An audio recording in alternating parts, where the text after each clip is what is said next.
Kiedy Archanioł Gabriel przyszedł do Maryi, aby zwiastować jej, że będzie Matką Boga, Syna Bożego, że w jej łonie spocznie Syn Boży, pozdrowił ją słowami: Pan z Tobą.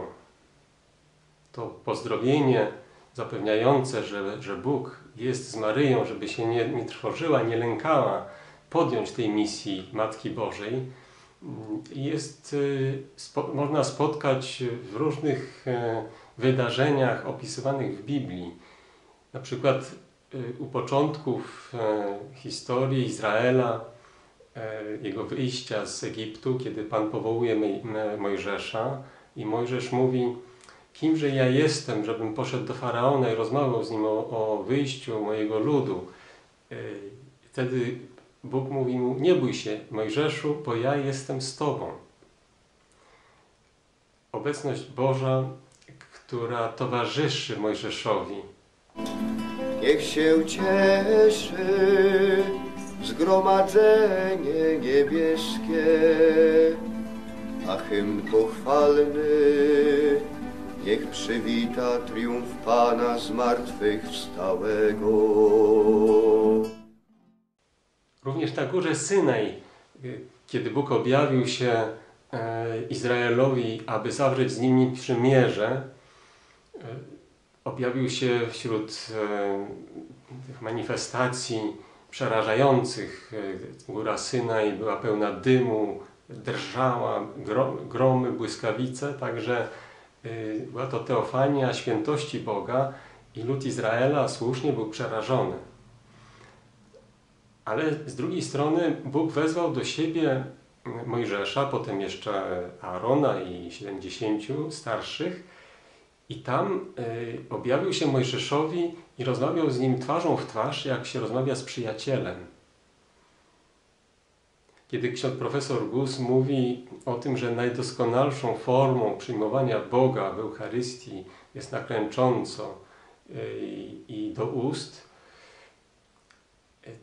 czy rzeczywiście bierze pod uwagę objawienie Boże, które znajdujemy i w Starym Testamencie, a także, a może przede wszystkim w Nowym Testamencie? Najdoskonalszym i adekwatnym względem Pana Boga, którego przyjmujemy w sakramencie przenajświętszym, jest uklęknięcie. Jedynym. Wszystkie inne sposoby, uklęknięcie i do ust, wszystkie, kochani, inne sposoby, jakkolwiek przez prawo Kościoła zezwolone, są niedoskonałe. A zezwolone tylko dlatego, że osłabła nasza wiara eucharystyczna. Zauważmy,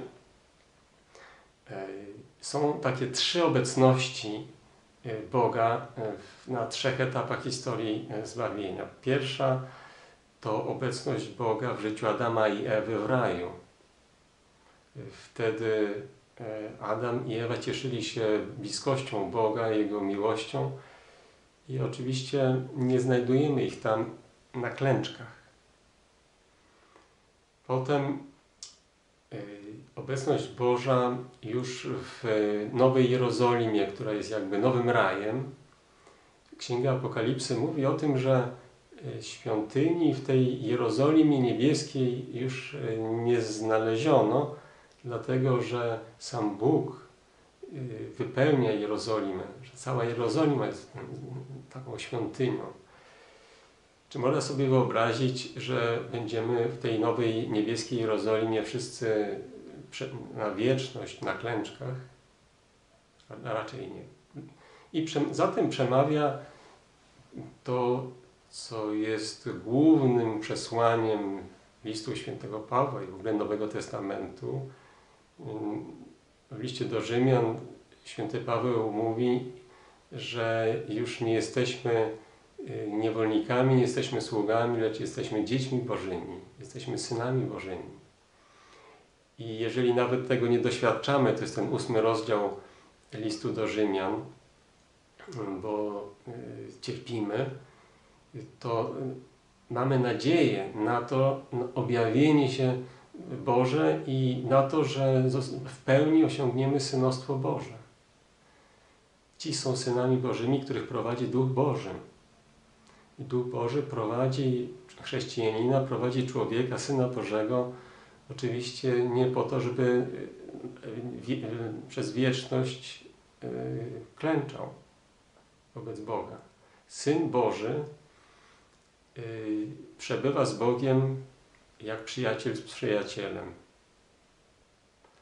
Tu oczywiście ja sam osobiście jestem też wrażliwy na to, żeby nie trywializować tego, co mówimy o przyjaźni z Bogiem.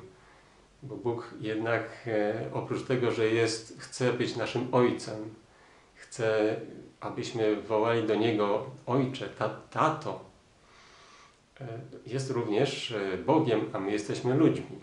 I stąd również u świętego Pawła znajdujemy te słowa o tym, że Chrystus wyniesiony do godności Mesjasza, Syna Bożego,